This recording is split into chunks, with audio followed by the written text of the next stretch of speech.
So for today's workout session, we are going to be focusing on Turkish Get Ups. This is one of my favorite total body workouts. If you're brand new to this, I have put a link to a mini tutorial for Turkish Get Ups in the caption, so do check that out. But I will take you through step by step. And what I would recommend is that when you start to follow, look at it once, start to follow without using any weight.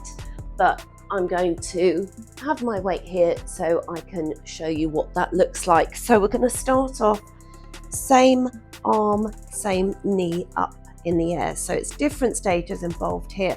I'm going to go straight into this so that if you're coming back to the video or if you're already familiar, you can just crack on with me. We're going to go for 5 on each side. If you're holding a kettlebell, this is going to be just down the back of your arm.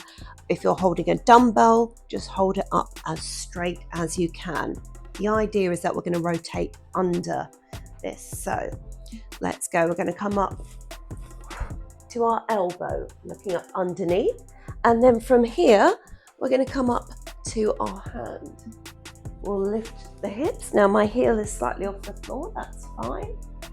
And then we're going to thread this leg through, getting the knee down on the ground, and then we're rotating under that shoulder. I'm looking up underneath, tucking your toes here. We're going to do a big step up, and then we're going to go back down the way that we came. So back to the knee.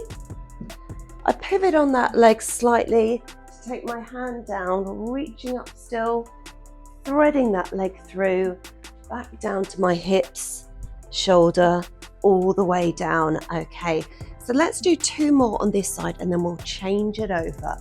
So elbow, so it's a real stomach muscle contraction there.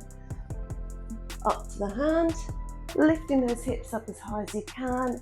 We'll thread through, pivot to the front, stepping up and then back down, just turning to pop the hand on the floor, thread through, hips, elbow, down. So once more on this side, elbow, hand, lifting those hips, threading through, we'll pivot, stepping up, so keep looking underneath, and then take your knee down, hand, threading through, hips, elbow, onto our back. So go at the pace that you need to here. It's much better to do it slower and with quality than rushing through. So we're going to change to the other side. Okay, if you've got a watch, you might want to turn it around because this kettlebell is going to come down the arm. So same arm, same knee,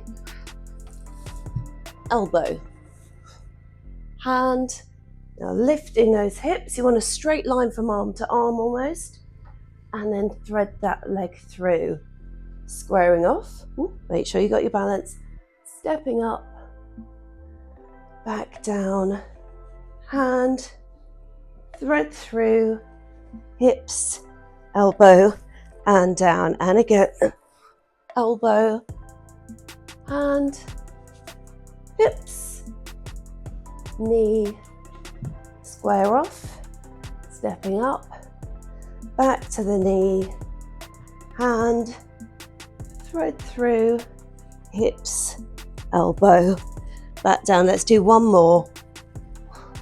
Elbow, hand, hips, knee, squaring off, stepping up, so keep looking underneath, knee, hand, threading through, hips, elbow, and down.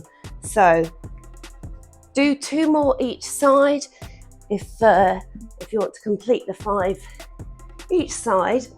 I just want to take a moment to say use a kettlebell if you can, because you're guaranteed to keep that shoulder up. If you're using a dumbbell, it's very easy to let the arm slip and then you lose the quality of what we're trying to achieve.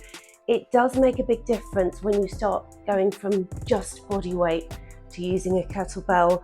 I always recommend starting with the 4. Ideally, we can be doing that using 8.